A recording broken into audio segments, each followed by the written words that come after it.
കേരളത്തിൽ താമസിക്കുന്ന ഒരു ആവറേജ് മലയാളി അവരുടെ ബോഡി ടൈപ്പ് നോക്കിക്കഴിഞ്ഞാൽ അധിക പേരും മെലിഞ്ഞിട്ടായിരിക്കും. പക്ഷേ അവർക്ക് കുടവയറുണ്ടാവും. ഇവർക്ക് 30 വയസ്സ് കഴിയുമ്പോൾ തന്നെ പലതരത്തിലുള്ള ജീവിതശൈലി രോഗങ്ങൾ വരാനുള്ള ചാൻസസ് കൂടുതലായിരിക്കും. പക്ഷേ നിങ്ങൾ എപ്പോഴെങ്കിലും അതിൻ്റെ കാരണം ആലോചിച്ചിട്ടുണ്ടോ? ഹായ് ഫ്രണ്ട്സ്, ഞാൻ ഡോക്ടർ പ്രസൂൺ. ഇന്നത്തെ വീഡിയോയിൽ ഒരു ആവറേജ് മലയാളി അൺഹെൽത്തി ആവുന്നതിൻ്റെ കാരണങ്ങൾ എന്തൊക്കെയാണെന്ന് നോക്കാം. സോ വെൽക്കം ബാക്ക് ടു ഡോഫഡി. നമുക്ക് തുടങ്ങാം.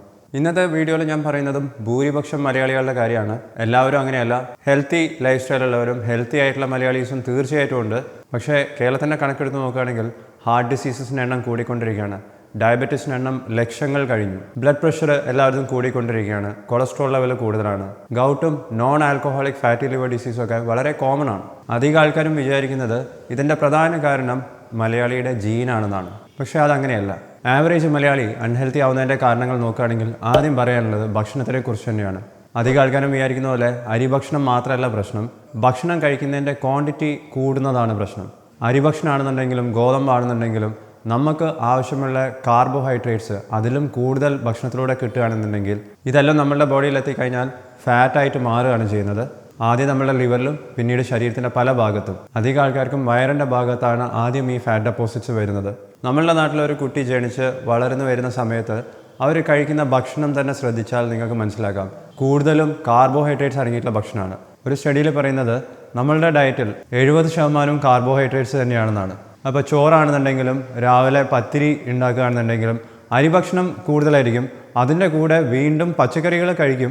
പക്ഷേ ആ കഴിക്കുന്ന പച്ചക്കറികൾ വീണ്ടും കാർബോഹൈഡ്രേറ്റ്സ് ആയിരിക്കും. പച്ചക്കറികൾ തന്നെ 2 തരത്തിലുണ്ട്.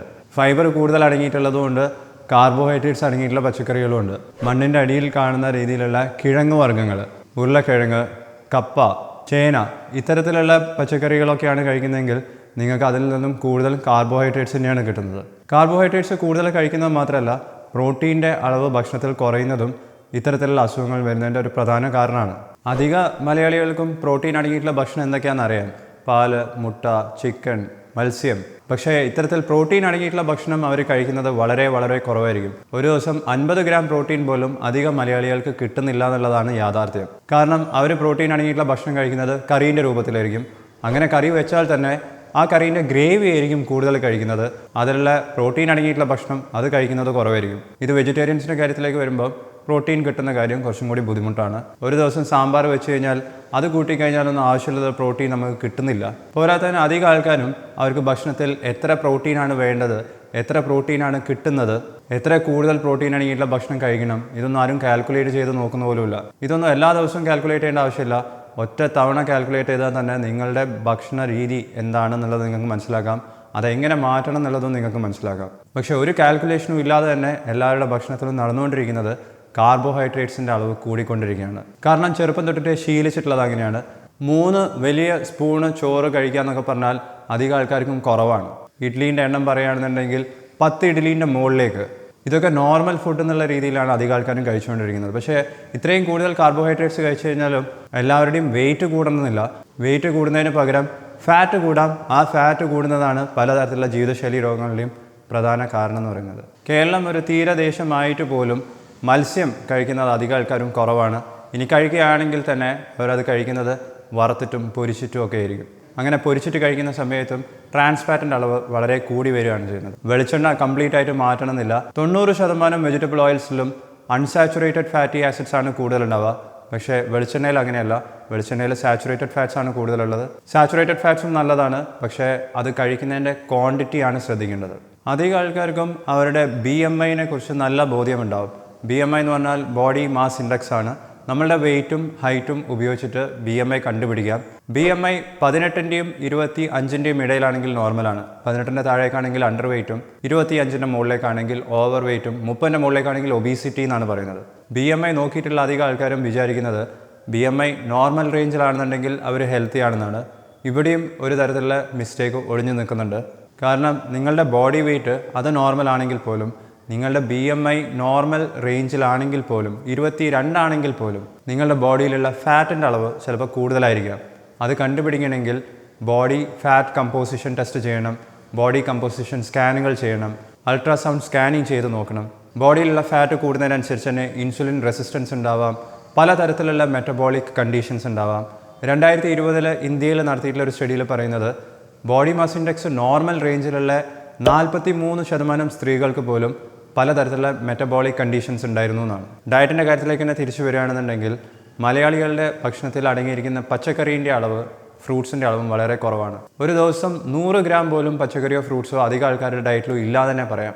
ഇനി ആ ഒരു പച്ചക്കറി കഴിക്കുകയാണെങ്കിൽ തന്നെ അത് വറുത്തിട്ടും പൊരിച്ചിട്ടും ഉപ്പേരിയാക്കിയിട്ടും വറവാക്കിയിട്ടാണ്. അങ്ങനെ ചെറിയൊരു ക്വാണ്ടിറ്റി 10-20 ഗ്രാം വറവാക്കിയിട്ട് കഴിച്ചിട്ട് കാര്യമില്ല. നിങ്ങൾക്ക് വെജിറ്റബിൾസിൻ്റെയും ഫ്രൂട്ട്സിൻ്റെയും ബെനിഫിറ്റ് പ്രോപ്പറായിട്ട് കിട്ടണമെന്നുണ്ടെങ്കിൽ അത് റോ ആയി ഫ്രഷായി കട്ട് ചെയ്തിട്ട് ഒരു ദിവസം 200 ഗ്രാമെങ്കിലും ഫ്രൂട്ട്സും വെജിറ്റബിൾസും എല്ലാവരും കഴിക്കാൻ ശ്രമിക്കണം. മറ്റൊരു പ്രധാന കാരണം പുറത്തുനിന്നുള്ള ഭക്ഷണമാണ്. ബേക്കറിയിൽ നിന്നും വാങ്ങുന്ന സ്വീറ്റ്സ് ആണെന്നുണ്ടെങ്കിലും ഹോട്ടലിൽ നിന്നുള്ള ഭക്ഷണമാണെങ്കിലും ഇതൊക്കെ എല്ലാ ദിവസവും കഴിക്കുകയാണെങ്കിൽ, അത് ചായയുടെ സമയത്തുള്ള സ്നാക്സ് ആണെന്നുണ്ടെങ്കിലും ഉച്ചയ്ക്കുള്ള ലഞ്ച് ആണെന്നുണ്ടെങ്കിലും രാത്രി വീട്ടിൽ ഭക്ഷണം ഉണ്ടാക്കാത്തതുകൊണ്ട് വാങ്ങിക്കുന്ന പാർസലാണെന്നുണ്ടെങ്കിലും എല്ലാ ദിവസവും പുറത്തുനിന്ന് വാങ്ങിക്കുന്ന ഭക്ഷണമാണ് കഴിക്കുന്നതെങ്കിൽ അതിലും ആവശ്യത്തിലും കൂടുതൽ ഉപ്പടങ്ങിയിട്ടുണ്ടാകും. എന്ത് തരത്തിലുള്ള എണ്ണയാണ് അവർ ഉപയോഗിക്കുന്നത് നമുക്ക് യാതൊരു ഐഡിയയും ഇല്ല. അതുകൊണ്ട് തന്നെ ഇത്തരത്തിലുള്ള ഭക്ഷണം എല്ലാ ദിവസവും കഴിക്കുന്നത് ഒഴിവാക്കിയാലും ഇത്തരത്തിലുള്ള അസുഖങ്ങൾ വരുന്നത് നമുക്ക് അവോയ്ഡ് ചെയ്യാം. വല്ലപ്പോഴും ഒക്കെ പുറത്തുനിന്ന് കഴിക്കുന്നത് പ്രശ്നമില്ല. പക്ഷേ ഇത് എല്ലാ ദിവസവും ഒരു ശീലമാക്കി കഴിഞ്ഞാൽ ആ ഒരൊറ്റ കാരണം മതി നിങ്ങൾക്ക് അടുത്ത 10 വർഷം കൊണ്ട് ഹാർട്ട് അറ്റാക്ക് വരാനോ സ്ട്രോക്ക് ഉണ്ടാവാനോ. ഇനി നമുക്ക് എക്സസൈസിനെ കുറിച്ച് പറയാം. നമ്മളുടെ ബോഡി ഡിസൈൻ ചെയ്തിരിക്കുന്നത് മൂവ് ചെയ്യാൻ വേണ്ടിയിട്ടാണ്. പക്ഷേ ഇപ്പോഴത്തെ കാലം കുട്ടികൾ പോലും പുറത്തിറങ്ങുന്നത് കുറവാണ്, കളിക്കുന്നത് കുറവാണ്. കാരണം അവർ കണ്ടുപിടിക്കുന്നത് അവരുടെ പാരൻസിനെയാണ്. പാരൻസ് എല്ലാ സമയം ഒന്നിക്കൽ ഫോണ് അല്ലെങ്കിൽ ലാപ്ടോപ്പ് നോക്കിയിരിക്കുകയാണ്. അവരുടെ ബോഡി മൂവ് ചെയ്യുന്നില്ല, എക്സസൈസ് ഇല്ല. ഇനി അഥവാ എക്സസൈസ് ചെയ്യുകയാണെന്നുണ്ടെങ്കിൽ അതിനെന്തെങ്കിലും അടുത്ത ഷോർട്ട് ടേം ആയിട്ടുള്ള ഒരു ഉദ്ദേശമുണ്ടാവും, ഒരു ഗോൾ ഉണ്ടാവും. ഒന്നിക്കൽ കല്യാണമായിരിക്കും, അല്ലെങ്കിൽ ഒരു പാർട്ടിക്ക് പോകുന്നതിൻ്റെ മുമ്പേ ഒന്ന് സ്ലിം ഡൗൺ ചെയ്യണം, അല്ലെങ്കിൽ ഒരു ബ്ലഡ് ടെസ്റ്റ് ചെയ്തതിന് ശേഷം പെട്ടെന്ന് കൊളസ്ട്രോൾ കൂടുന്നത് കണ്ടു, അത് കുറയ്ക്കാൻ വേണ്ടി എക്സസൈസ് ചെയ്തു തുടങ്ങും. അധികം ആൾക്കാർക്കും ഷോർട്ട് ടേം ചിന്താഗതി മാത്രമേ ഉള്ളൂ. ലോങ് ടേം ആയി ദീർഘകാല വീക്ഷണം ആർക്കും ഇല്ല എന്ന് തന്നെ വേണമെങ്കിൽ പറയാം. എക്സസൈസിനെ നമുക്കൊരു ലൈഫ് സ്റ്റൈൽ ഹാബിറ്റാക്കി മാറ്റുകയാണ് വേണ്ടത്. നിങ്ങൾ എല്ലാ ദിവസവും കുളിക്കുന്നുണ്ട്, എല്ലാ ദിവസവും ഭക്ഷണം കഴിക്കുന്നുണ്ട്, എല്ലാ ദിവസവും ബ്രഷ് ചെയ്യുന്നുണ്ട്, അതേപോലെ തന്നെ എല്ലാ ദിവസവും എക്സസൈസും ചെയ്യണം. കാരണം നമ്മുടെ ഹാർട്ട് എന്ന് പറയുന്നത് 1 മിനിറ്റ് പോലും വിശ്രമിക്കാതെ വർക്ക് ചെയ്തുകൊണ്ടിരിക്കുന്ന ഒരു ഓർഗനാണ്. ആ ഹാർട്ടിനെ ചാലഞ്ച് ചെയ്യാനും ആ ഹാർട്ടിനെ ഹെൽത്തിയാക്കി മെയിൻറ്റെയിൻ ചെയ്യാനും എക്സസൈസ് നിർബന്ധമാണ്. അതിന് കാർഡിയോ എക്സസൈസും ചെയ്യണം, വെയിറ്റ് ട്രെയിനിങ് എക്സസൈസും ചെയ്യണം. കാർഡിയോ എക്സസൈസ് എന്ന് പറഞ്ഞാൽ നിങ്ങളൊരു അഡൽട്ട് ആണെന്നുണ്ടെങ്കിൽ നിങ്ങളുടെ ഹാർട്ട് റേറ്റ് മിനിമം ഒരു 120 മുതൽ 140 ഇടയിൽ നിൽക്കുന്ന രീതിയിലുള്ള എക്സസൈസ് ഒരു ദിവസം 30 മിനിറ്റ് വരെ ഒരാഴ്ചയിൽ 5 ദിവസമെങ്കിലും ചെയ്യണം എന്നാണ് പറയുന്നത്. ഒരു സ്റ്റഡിയിൽ പറയുന്നത് റാൻഡമായി 100 മലയാളികളെ നോക്കുകയാണെന്നുണ്ടെങ്കിൽ അതിൽ 10-ൽ താഴെ ആൾക്കാർ മാത്രമേ അധിക ദിവസവും എക്സസൈസ് ചെയ്യുന്നവരുള്ളൂ. ബാക്കി 90 പേരും എക്സസൈസ് ചെയ്യാത്തവരാണ്. എല്ലാവരുടെയും എക്സസൈസ് ചെയ്യാൻ പറ്റാത്തതിൻ്റെ എക്സ്ക്യൂസ് എന്ന് പറയുന്നത് സമയമില്ലാത്തതാണ്. പക്ഷേ സത്യത്തിലുള്ള എക്സ്ക്യൂസ് അതല്ല, ഡിസിപ്ലിൻ ഇല്ലാത്ത പ്രശ്നമാണ്, അല്ലെങ്കിൽ എക്സസൈസ് ചെയ്യാനുള്ള മടിയാണ്.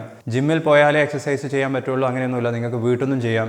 ജിമ്മിൽ പോകുകയാണെന്നുണ്ടെങ്കിൽ നിങ്ങൾക്ക് ലോങ് ടേം എക്സസൈസ് ചെയ്യാനുള്ള മോട്ടിവേഷൻ അവിടെ നിന്ന് കിട്ടും. പക്ഷേ തുടങ്ങുന്ന സമയത്ത് നിങ്ങൾക്ക് വീട്ടിൽ നിന്ന് തന്നെ എക്സസൈസ് ചെയ്ത് തുടങ്ങാം. ഇന്ത്യയിൽ തന്നെ ഏറ്റവും കൂടുതൽ ലിറ്ററസി ഉള്ള സ്റ്റേറ്റാണ് കേരള എന്ന് പറയുന്നത്. നമ്മൾ സയൻസിലും ടെക്നോളജിയിലും ഒക്കെ മറ്റ് സ്റ്റേറ്റ്സിനേക്കാളൊക്കെ എത്രയോ മുമ്പിലാണ്. പക്ഷേ ഹെൽത്തിൻ്റെയും ഫിറ്റ്നസിൻ്റെയും കാര്യത്തിലേക്ക് വരുമ്പോൾ അങ്ങനെയല്ല.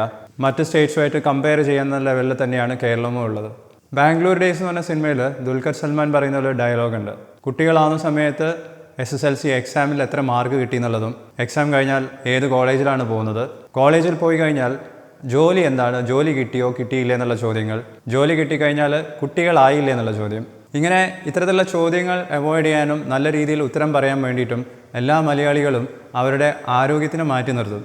40 വയസ്സൊക്കെ ആകുമ്പോഴത്തേക്കും നല്ല ജോലിയും ഉണ്ടാവും, നല്ല ഫാമിലിയും ഉണ്ടാവും. പക്ഷേ ആരോഗ്യത്തിൻ്റെ കാര്യത്തിൽ മാത്രമായിരിക്കും പുറകോട്ട് നിൽക്കുന്നത്.